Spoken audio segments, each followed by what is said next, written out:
ప్రపంచవ్యాప్తంగా మానవాళికి అనుకోని ఉపద్రవం ఎదురై దాదాపుగా 50 రోజుల పాటు లాక్డౌన్లో ఉండాల్సిన పరిస్థితి. దీంతో ప్రపంచవ్యాప్తంగా కూడా అన్ని వ్యాపారాలు దీంతో భారీగా నష్టపోయాయి. దీంతో పలు దేశాలు తమ జీడీపీలో 10-20% కూడా ఎకనామిక్ స్టిమ్యులస్ ప్యాకేజీని ప్రకటిస్తున్నాయి. దీనిలో భాగంగానే ప్రధానమంత్రి మోడీ 20 లక్షల ప్యాకేజీని ప్రకటించారు. ఇది జీడీపీలో 10%.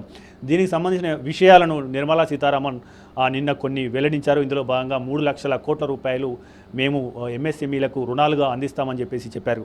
అదేవిధంగా మరికొన్ని సూచనలు కూడా చేశారు. టీడీఎస్ అదేవిధంగా టీసీఎస్ను 20% తగ్గిస్తామని చెప్పి కూడా నిర్మలా సీతారామన్ చెప్పారు. దీనికి సంబంధించి ఈ నిర్ణయాల పట్ల ఈ పరిశ్రమ ఏ రకంగా తమ అభిప్రాయాన్ని వ్యక్తం చేస్తుంది, ఇది ఏ రకంగా ఉపాధి అవకాశాలు దెబ్బతినకుండా అదేవిధంగా మళ్ళీ రీగ్రోత్కు ఎటువంటి అవకాశాలు కల్పిస్తున్న విషయాలు మనకు అందించడానికి ఫ్యాప్సీ మాజీ ప్రెసిడెంట్ అనిల్ రెడ్డి గారు ప్రస్తుతం అంతా ఉన్నారు. ఆయన అడిగి మరిన్నో తెలుసుకుందాం. సార్, అనిల్ గారు ముఖ్యంగా చెప్పండి, ఈ కోవిడ్తోని సాధారణంగా చిన్న సూక్ష్మ మధ్య తరగతి పరిశ్రమలు ఏ రకంగా నష్టపోయినాయి, ముందు ఆ విషయం చెప్పి ఆ తర్వాత ఈ ఎకనామిక్ స్టిమ్యులస్ ప్యాకేజీ ఏ రకంగా ఉంది దాని మీద మీ అభిప్రాయం చెప్పండి. డెఫినెట్గా అండి, గత 45-50 రోజుల నుంచి ప్రతి ఒక్క ఇండస్ట్రీ కూడా స్మాల్ స్కేల్ సెక్టర్, మైక్రో ఇవన్నీ కూడా చాలా విపరీతంగా దెబ్బతినడం జరిగింది. అన్నిటికన్నా మేజర్గా ఏంటంటే మైక్రోలో డైలీ వేజెస్ మీద పనిచేసే వారికి లేబర్కు చాలా ఎక్కువ మటుకు ఇబ్బంది జరిగింది. అదే కాకుండా మైక్రో ఇండస్ట్రీ కానివ్వండి, స్మాల్ ఇండస్ట్రీస్ కానివ్వండి, ఏ రోజుకు ఆ రోజు అంటే ఈరోజు మ్యానుఫ్యాక్చరింగ్ యాక్టివిటీ ఫుల్ ప్రెజ్ ఉందంటే ఆ తర్వాత నెక్స్ట్ 30 to 60 డేస్లో ఆ పేమెంట్ వచ్చే అవకాశం ఉంటుంది. అలాగనే డైలీ రెగ్యులర్గా పనిచేసినట్టయితేనే ఆ సైకిల్ అనేది ఒకటి నడుస్తుంటుంది. ఈ 45-50 డేస్ ఏదైతే లాక్డౌన్ మూలాన జరిగిన ఇబ్బంది అంటే మళ్ళీ నెక్స్ట్ 45-50 డేసే కాదు, నెక్స్ట్ 6 months వరకు కూడా ఇది ఇబ్బందికరంగానే ఉంటుంది.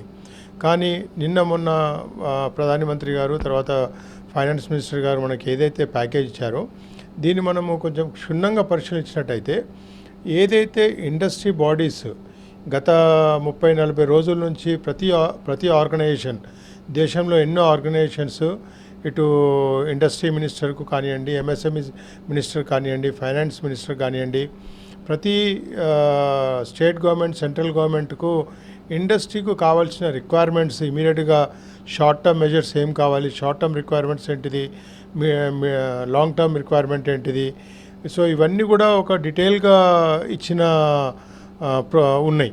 సో దీనికి నిన్న గవర్నమెంట్ ఏవైతే ఇచ్చాదో దాంట్లో ఇచ్చిన ప్రాసెస్లో డెఫినెట్గా ఇది షార్ట్ టర్మ్ కిందికి మాత్రం చూడలేము. ఇది ఇమీడియట్గా షార్ట్ టర్మ్ కొరకు రిలీఫ్ కావాల్సింది మనకు ఇండస్ట్రీ కొరకు ఇంట్రెస్ట్ వేవర్ లేదా ఇంట్రెస్ట్ రిడక్షన్ ఉండాలి. అది కాలేదు మనకు. సో మామూలుగా మానిటోరియం ఇచ్చారు. ఆ మానిటోరియంలో నెక్స్ట్ 2-3 months తర్వాత మళ్ళీ ఇంకో 3 months ఎక్స్టెండ్ చేసే అవకాశం కూడా ఉంది. సో ఈ మానిటోరియం పీరియడ్లో మళ్ళీ మనమే పేమెంట్ కట్టవలసి వస్తుంది. కాబట్టి డెఫినెట్గా ఇది ఒక ఇబ్బందికరంగానే ఉంటుంది. నిన్న ఇచ్చిన ప్యాకేజ్ ఏదైతే ఎంఎస్ఎంఈ కొరకు స్పెసిఫిక్గా నిర్మలా సీతారామన్ గారు ఇచ్చారో ఈ ప్యాకేజ్ కూడా మనం డీటెయిల్గా చూసినట్టయితే ఏదైతే చెప్పారో ఫస్ట్ అన్నిటికన్నా మోస్ట్ ఇంపార్టెంట్ ఏంటంటే ఎంఎస్ఎంఈ డెఫినేషన్ చేంజ్ చేశారు. చేంజ్ చేయడంలో మాత్రం డెఫినెట్గా దీనికి ఒక మంచి పరిణామం చెప్పచ్చు. ఎందుకంటే మైక్రో ఇండస్ట్రీ 20-25 lakhs ఇన్వెస్ట్మెంట్ ఉన్నది. ఇప్పుడు ఒక 1 crore వరకు తీసుకొచ్చారంటే డెఫినెట్గా మనిషి ఎదుగలకు ఉండే అవకాశం ఉంటుంది. అంటే గ్రోత్ ఓరియంటెడ్ అవకాశం ఉంటుంది. అంటే పెద్ద మిషన్ పెట్టుకునే అవకాశం ఉంటుంది. కొంచెం భారీ ఎత్తు ఇండస్ట్రీ పోయే అవకాశం ఉంటుంది. అదే కాకుండా up to 5 crores limit, turn over limit కూడా పెట్టారు. కాబట్టి సేల్స్ ఫిగర్ కూడా ఇంక్రీజ్ అయినా కూడా మైక్రోలో ఉండడం జరుగుతుంది. కాబట్టి డెఫినెట్గా ఇండస్ట్రీ గ్రోత్ అని మాత్రం చెప్తుంది. అంటే ఇది ఎప్పుడు జరుగుతుంది, ముందు వచ్చే ఇండస్ట్రీస్ కొరకు వస్తుంది. అంటే ఇమీడియట్గా ఎగ్జిస్టింగ్ ఇండస్ట్రీ మీద ఇటువంటి ప్రభావం ఉండే అవకాశం ఉండదు. ఏదైతే కొత్త ఇండస్ట్రీ వస్తే వాటికి బెనిఫిట్ వచ్చే అవకాశం ఉంటుంది. రెండోది, ఈ టెండర్స్ సంబంధించి ఏదైతే 200 crores గ్లోబల్ కాకుండా లోకల్గా చేసే ప్రాసెస్ ఏదైతే చేశారో దాంట్లో ప్రతి ఒక్కరు కూడా పార్టిసిపేట్ చేసే అవకాశం ఉంటుంది. కాబట్టి స్మాల్ స్కేల్ ఇండస్ట్రీస్ అనండి లేకపోతే మైక్రో ఇండస్ట్రీస్ అనండి వీరందరికీ కూడా ఈ టెండర్లో పార్టిసిపేట్ చేసే అవకాశం ఉంటుంది. ఈ టెండర్లో మనకు ప్రతి ఒక్కరు కూడా సేల్స్కు అవకాశం ఉంటుంది. సో నెంబర్ ఆఫ్ డేస్ 45 daysలో పేమెంట్ రావాలన్నది కూడా ఇది ఒక మంచి శుభసూచకమని చెప్పచ్చు. ఏదైతే ప్యాకేజ్ ఇంకోటి మనకి ఇచ్చారో, ఏదైతే మనకు ఫైనాన్షియల్ సపోర్ట్ కింద ఇచ్చారో క్రెడిట్ లింక్ కింద, ఇది నార్మల్గా ఎగ్జిస్టింగ్ ఇండస్ట్రీస్ కొరకు క్రెడిట్ గ్యారంటీ స్కీమ్ వర్తించదు. అంటే కొత్త ఇండస్ట్రీస్కి ఒకటికే వర్తిస్తుంది. ఎగ్జిస్టింగ్ ఇండస్ట్రీస్కి ఇప్పుడు ఇమీడియట్గా స్టార్ట్ చేయాలంటే ఫైనాన్షియల్ సపోర్ట్ కావాలి. ఒకటి, లేబర్ పేమెంట్ కంపల్సరీ కట్టాలి, 2 months నుంచి ఏదైతే ఉన్నదో వారందరికీ కట్టాలి. ఎలక్ట్రిసిటీ ఛార్జెస్ కట్టాలి, లేకపోతే కొన్ని వేరే ఓవర్ హెడ్స్ ఉంటాయి, అవన్నీ కట్టాలి. మళ్ళీ ఇమీడియట్గా రా మెటీరియల్ పర్చేస్ కావాలి. సో ఇవన్నిటికి కూడా కంపల్సరీ కొంచెం క్యాష్ లిక్విడిటీ కావాలి, ఫైనాన్షియల్ సపోర్ట్ కావాలి. దీనికి గత 15 నెలల రోజుల క్రితం ఆర్బీఐ సెకండ్ టైం అనౌన్స్ చేసినప్పుడు ఏదైతే వర్కింగ్ క్యాపిటల్లో 10% వరకు వితౌట్ ఎనీ కొలాటరల్, ఎగ్జిస్టింగ్ కొలాటరల్కు సపోర్ట్ చేస్తూ ఏదైతే అనౌన్స్ చేసిందో అది ఇప్పటివరకు కరెక్ట్ ఇంప్లిమెంట్ కాలేదు. అంటే ఏదైతే 100% ఇండస్ట్రీకి రావాలో 100% రాలేదు ఇప్పటివరకు కూడా. కాబట్టి ఇప్పుడు ఈరోజు ఇచ్చిన ప్యాకేజ్ కూడా ఇమీడియట్గా ఇండస్ట్రీకు ఏ విధంగా దొరుకుతుంది, ఎందుకంటే మీది నుంచి ఇన్స్ట్రక్షన్స్ ఉంటున్నాయి, కానీ కిందికి బ్యాంకర్ లెవెల్కు, బ్రాంచ్ లెవెల్కి వచ్చే వరకు ఆ ఇన్స్ట్రక్షన్స్ కరెక్ట్ ఫాలో కావడం లేదు ఒకటి. రెండోది, ఇండస్ట్రీకి సంబంధించిన కూడా కొన్ని ఇష్యూస్ ఉండని కాదు, నెగటివ్ ఉండొచ్చు, పాజిటివ్ ఉండొచ్చు. సో ఆ నెగటివ్ పాజిటివ్స్ని కాకుండా ఇమీడియట్గా సపోర్ట్ చేసే ప్రాసెస్ చేసినట్టయితే ఇండస్ట్రీ ముందుకు పోయే అవకాశం ఉంటుంది. ప్రతి ఒక్కటి నెగిటివ్ పాయింట్ కింద చూసినట్టయితే ఆ ఇండస్ట్రీ ఎన్పిఏకే పోయే అవకాశం ఉంటుంది, కానీ ముందుకు పోయే అవకాశం ఉండదు. కాబట్టి బ్యాంకర్స్ కూడా ఇమీడియట్గా దీన్ని దృష్టిలో పెట్టుకొని దీంట్లో ఎన్పిఎస్ ఉన్నా కూడా, లేకపోతే కొంచెము ఇబ్బందికరంగా ఉన్నా, అంటే రేటెడ్లా నెగిటివ్ ఉన్నా కూడా వారికి కూడా ఇవ్వాలన్నది ఒకటి నిన్న ఇచ్చిన ప్యాకేజ్లో ఉంది. సో అది కూడా వాళ్ళు సిస్టమేటిక్గా 100% ఇంప్లిమెంట్ చేసినట్టయితే డెఫినెట్గా ఇండస్ట్రీ ముందుకు పోయే అవకాశం ఉంటుంది. దీనికి అన్నిటికన్నా ఇంకొకటి ఇంపార్టెంట్ ఏంటంటే, ఏదైతే ప్యాకేజ్ ఈరోజు ఇచ్చారో వీటన్నిటికన్నా మేజర్గా మనకు ఇమీడియట్ రిక్వైర్మెంట్ ఏంటంటే, సోషల్ డిస్టెన్సింగ్, ఫిజికల్ డిస్టెన్సింగ్ ఏదైతే మనం మొదలు పెట్టామో 33% లేబర్ తోటి వర్క్ ఫోర్స్ చేయాలనేది పెట్టారు. దీంతో చాలా ఇబ్బందికరంగా ఉంటుంది. ఎందుకంటే ప్రతి ఇండస్ట్రీ ఏదన్నా కానివ్వండి, ఇండస్ట్రీలో ఒక మిషన్ నడవాలంటే నెంబర్ ఆఫ్ పీపుల్ మీద డిపెండ్ అయి ఉండదు. ఆ మిషన్కి సంబంధించిన నెంబర్ ఆఫ్ పీపుల్ కంపల్సరీ కావాలి. 3 ఉండొచ్చు, 4 ఉండొచ్చు, కానీ కంపల్సరీ కావాలి. సో డెఫినెట్గా ఇండస్ట్రీ మిషన్ నడవాలంటే 100% ప్రొడక్షన్ వస్తుంది. దానికి అనుగుణంగా ఆ number of people of employee compulsory కావాలి. కాబట్టి ఆ లిమిట్ అనేది పెట్టడం కొంచెం ఇబ్బందికరంగా అనిపిస్తుంది. కాబట్టి దీన్ని ఏ విధంగా తీసేయాలన్నది గవర్నమెంట్ ఆలోచించాలి. తర్వాత డెఫినెట్గా దీనికి మనకు ఆ సోషల్ డిస్టెన్సింగ్ మెయింటైన్ చేయడము, తర్వాత వేరే ఇష్యూస్ ఏవైతే ఉన్నాయో అవన్నీ పాటించుకుంటూ మనం చేయాలి, కాదని కాదు. రెండోది లార్జ్ స్కేల్ ఇండస్ట్రీస్ ఏవైతే ఉన్నాయో, భారీ ఎత్తు పబ్లిక్ సెక్టర్ ఆర్గనైజేషన్స్, ఇవన్నీ కూడా 33% తోటి కాకుండా 100% వర్క్ ఫోర్స్ తోటి 100% వర్క్ ఫోర్స్ తోటి వాళ్ళు 100% ప్రొడక్షన్ తీసినట్టయితే స్మాల్ స్కేల్ సెక్టర్కు, అన్సిలరీ యూనిట్స్కు చేతి నిండా పని దొరుకుతుంది. అప్పుడే ఉద్యోగ అవకాశాలు వచ్చే అవకాశం ఉంటుంది. మైగ్రెంట్ లేబర్ ఎవరైనా వచ్చినా కూడా వారికి అవకాశం ఉంటుంది. ఎగ్జిస్టింగ్ లేబర్కి కూడా పని దొరికే అవకాశం ఉంటుంది. ఈరోజు మీరు 33% లేబర్ తోటి పని చేయమంటే, 33% వర్క్ ఫోర్స్ తోటి పని చేయమంటే 100% శాలరీస్ ఇవ్వాలంటే ఇబ్బందికరంగా ఉంటుంది. ఆల్రెడీ 2 months శాలరీస్ ఇవ్వడానికి గవర్నమెంట్ ఆదేశించింది. మళ్ళీ ముందు కూడా మీరు 100% వర్క్ ఫోర్స్కు 33% ప్రొడక్షన్ తోటి ఇవ్వాలంటే అది వయబిలిటీ ఉండదు. కాబట్టి 100% ఇండస్ట్రీ 100%గా వర్క్ చేయాలి, వర్క్ ఫోర్స్ కూడా 100% రావాలి. ఆ తర్వాత లార్జ్ స్కేల్ ఇండస్ట్రీస్, భారీ ఎత్తు ఇండస్ట్రీస్ ఏవైతే ఉన్నాయో పబ్లిక్ సెక్టర్ ఫుల్ ఫ్లెడ్జ్ పనిచేసినట్టయితేనే ఇంకా కింది స్థాయికి మైక్రో స్మాల్ వాటికి అవకాశాలు ఎక్కువ వస్తాయి. ఎందుకంటే వీరు చేసిన ప్రొడక్షన్ అల్టిమేట్గా ఎక్కడికి వెళ్ళాలి, వేరే ఇండస్ట్రీస్కి వెళ్ళాలి, పెద్ద ఇండస్ట్రీస్కి వెళ్ళాలి. పెద్ద ఇండస్ట్రీస్కి వెళ్ళాలంటే పెద్ద ఇండస్ట్రీస్ ఫుల్ ఫ్లెడ్జ్ ఉండాలి. అది కూడా 33% తోటి వర్క్ చేశారనుకోండి, అంటే ఈ ఇండస్ట్రీస్కి ఎంత అవుతుంది, 33% కూడా రాదు, వీళ్ళకు 10% వస్తుంది. అంటే నెంబర్ ఆఫ్ యూనిట్స్ ఎక్కువ ఉంటాయి కాబట్టి ప్రతి ఒక్కరికి అవకాశం వచ్చే ప్రాసెస్లో చిన్న ఇండస్ట్రీస్కి 10% కూడా అవకాశం రాదు. సో ఇది కూడా ఒక ఇబ్బందికరమైన వార్త. కాబట్టి డెఫినెట్గా లార్జ్ స్కేల్ ఇండస్ట్రీస్ అన్నీ ఫుల్ ఫ్లెడ్జ్గా నడవాలి. అది గవర్నమెంట్ కొంచెం ఆలోచించి ఇప్పుడు నెక్స్ట్ 18th తర్వాత లాక్డౌన్ ఏదైతే మెన్షన్ అంటే 4th దాంట్లో ప్రొసీజర్ పెడుతున్నారో దాంట్లో రావాలి. ఇవన్నీ న్యూ దాంట్లో ఇవే కాకుండా మనకు చూసినట్టయితే రేట్ ఆఫ్ ఇంట్రెస్ట్ రాలేదు, నెక్స్ట్ ప్యాకేజ్ ఇచ్చే దాంట్లో రేట్ ఆఫ్ ఇంట్రెస్ట్ రెడ్యూస్ చేసిన కావాలి. ఇంకొకటి మనము మొదటి నుంచి చెప్పుకుంటూ వస్తున్నాము, ఈఎస్ఐ ఉన్న పిఎఫ్లో చాలా మట్టుకు డబ్బులు ఉన్నాయి. ఇది గవర్నమెంట్ పాకెట్కు ఇబ్బందికరంగా ఉండదు, ఇది ఇండస్ట్రీ డబ్బులు. దీని నుంచి సపోర్ట్ చేయడానికి కొరకు ఇండస్ట్రీ కొరకు ముందుకు రావాలని గవర్నమెంట్ను చాలాసార్లు రిక్వెస్ట్ చేశాము ఇప్పటివరకు, కానీ ఆ యాంగిల్లో ఇప్పటివరకు ఆలోచించలేదు. కాబట్టి దీని గురించి కూడా మళ్ళీ నెక్స్ట్ ప్యాకేజ్లో ఏదైనా ఆలోచిస్తే బాగుంటుంది.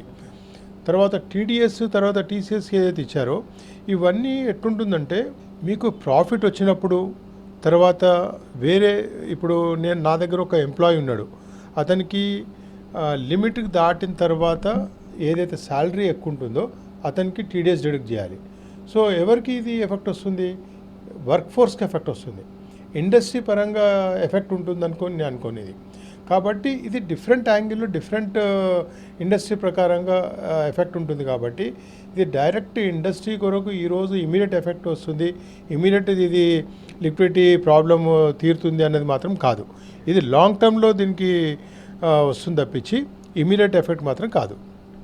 అయితే ఇప్పుడు మనం ముఖ్యంగా చూసుకున్నట్లయితే సాధారణంగా ఈ ట్రంప్ ఎన్నిక కావచ్చు, అంటే అమెరికా ప్రయోజనాలు కాపాడడం కోసమైనా ఉద్దేశం అని చెప్పేసి ట్రంప్ ఎన్నిక కావచ్చు, చైనాతో జరుగుతున్న ట్రేడ్ వార్ కావచ్చు, లేదా యూరోపియన్ యూనియన్ నుంచి బ్రిటన్ వైదొలగడం కావచ్చు, ప్రస్తుతం భారత్లో కూడా ఖచ్చితంగా దేశీయ ఉత్పత్తులనే వాడండి అని మోడీ చెప్పడం కావచ్చు, ఇవి అంటే ప్రపంచాన్ని ఏ రకంగా ఎటువైపు తీసుకెళ్తున్నాయి? ఎందుకంటే 1990s ఆర్థిక సంస్కరణల తర్వాత గ్లోబల్ విలేజ్గా మారింది, ఎక్కడి నుంచి అయినా వస్తువులు కొనుక్కోవచ్చు అని చెప్పేసి అక్కడి నుండి ఇప్పుడు ప్రతి దేశం కూడా తమ దేశంలోని వస్తువుల్ని కొనుగోలు చేయాలి, తమ దేశంలోని వ్యక్తులకు మాత్రమే ఉద్యోగాలు ఇవ్వాలనే పరిస్థితికి వచ్చింది. సో దీని యొక్క ఇంపాక్ట్ రానున్న రోజుల్లో ప్రపంచం మీద, అదేవిధంగా భారతదేశం మీద ఏ రకంగా ఉండే అవకాశం ఉంది? ఇది ప్రతి దేశానికి ఒక్కొక్క రిక్వైర్మెంట్ ఉంటుందండి. ఇది ఎలా అంటే, ఇప్పుడు ఫర్ ఎగ్జాంపుల్ మీరు ఇందాక అమెరికా గురించి మాట్లాడారు. అమెరికాలో ఇప్పుడు వచ్చేటి ఎలక్షన్స్ కాబట్టి డెఫినెట్గా ఎలక్షన్స్ పాయింట్ ఆఫ్ వ్యూలో ఏ విధంగా ఓటర్స్ను మన సైడ్ తిప్పుకోవాలి, ఏ పార్టీ రావాలని దాన్ని బేస్ చేసుకొని ఒక్కొక్కరు వాళ్ళ ప్యాకేజెస్ దాని రిక్వైర్మెంట్ ప్రకారంగా మాట్లాడతారు. మన ఇండియాకి వచ్చే వరకు ఇప్పుడు ప్రస్తుతానికి మేజర్గా మెయిన్ ఎలక్షన్స్ లేవు.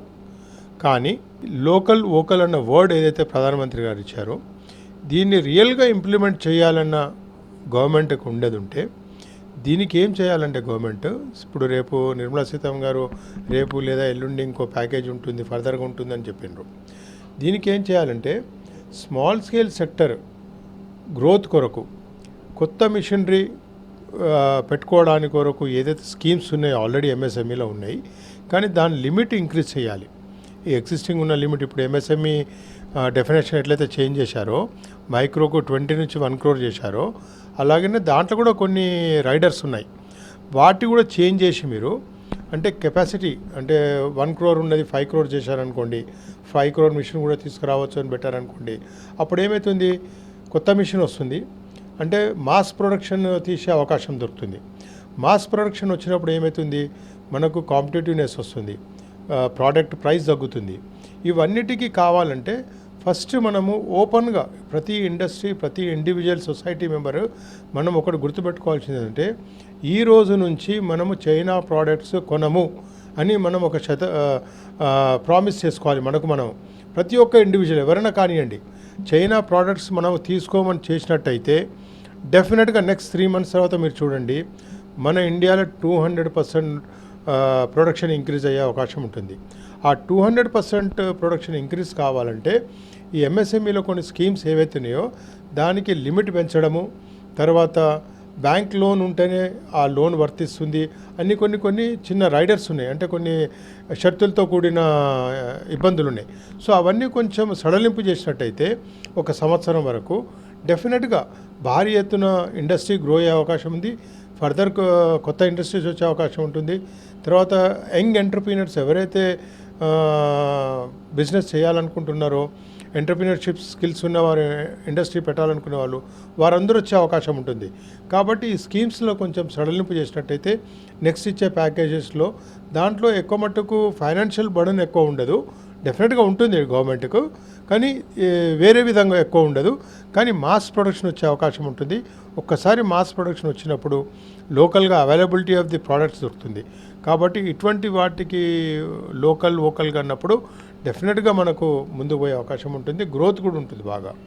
సో ఫైనల్గా అనిల్ గారు చెప్పండి, అంటే ఈ కోవిడ్తోని సాధారణంగా చాలా భారీ ఎత్తున ఉపాధి అవకాశాలు దెబ్బతిన్నాయి. వలస కార్మికులు వారి రాష్ట్రాలకు వెళ్ళిపోవడం జరిగింది. ఈ చిన్న మధ్య అదేవిధంగా సూక్ష్మ పరిశ్రమలో చాలామందికి ఉపాధి కోల్పోయే పరిస్థితి ఉన్నది. అదేవిధంగా మిగతా రంగాలు కూడా ఎఫెక్ట్ అయినాయి.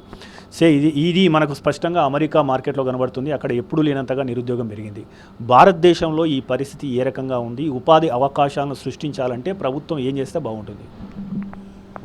మనం ఇక్కడ ఒకటి చాలా డీటెయిల్గా చూడాల్సినప్పుడు, మ్యానుఫ్యాక్చరింగ్ సెక్టర్లో ఇందాక కూడా చెప్పాను నేను, 100% ఎంప్లాయ్మెంట్ ఉంటేనే మ్యానుఫ్యాక్చరింగ్ 100% జరుగుతుంది. 33% తోటి మిషన్ నడపడం వీలు పడదు.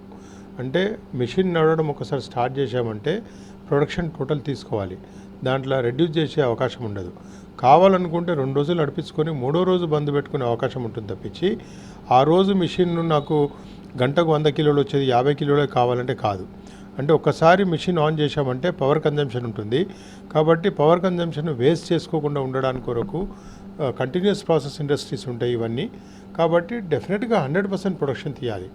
ఈ 100% ప్రొడక్షన్ గురించి ఎప్పుడైతే మాట్లాడతామో, ఏ ఇండస్ట్రీలో కూడా లేబర్ లాస్ అనేది ఉండదు. అంటే లేబర్ను తగ్గించే అవకాశం ఉంటుంది, లేకపోతే ఇబ్బందికరంగా ఉంటుంది అన్నది అది కరెక్ట్ కాదు. ఇండస్ట్రీ టోటల్గా కోల్పోయి అంటే ఇబ్బందికరంగా ఉండి నడపలేని స్థితిలో ఉన్నప్పుడు ఆ ఉద్యోగాలు పోతాయి అనేది వాస్తవము. కానీ ఇండస్ట్రీ నడిపే అవకాశం ఉన్నప్పుడు 100% ప్రొడక్షన్ తీసుకున్నప్పుడు 100% లేబర్ రిక్వైర్మెంట్ ఉంటుంది. అది కాకుండా స్కిల్ ఎంప్లాయీస్ కాబట్టి డెఫినెట్గా ఎవరు కూడా వారిని బయటికి పంపించే అవకాశం ఉండదు. ఎందుకంటే ఒక్కసారి స్కిల్డ్ ఎంప్లాయీ పోయిన తర్వాత మళ్ళీ స్కిల్డ్ ఎంప్లాయీ రావాలంటే చాలా ఇబ్బందికరంగా ఉంటుంది. కాబట్టి పాత స్కిల్డ్ ఎంప్లాయీస్ని ఎవరు కూడా తీసే అవకాశం ఉండదు. ఉన్న వారితోటి 100% డెఫినెట్గా పని చేపించుకునే అవకాశం ఉంటుంది.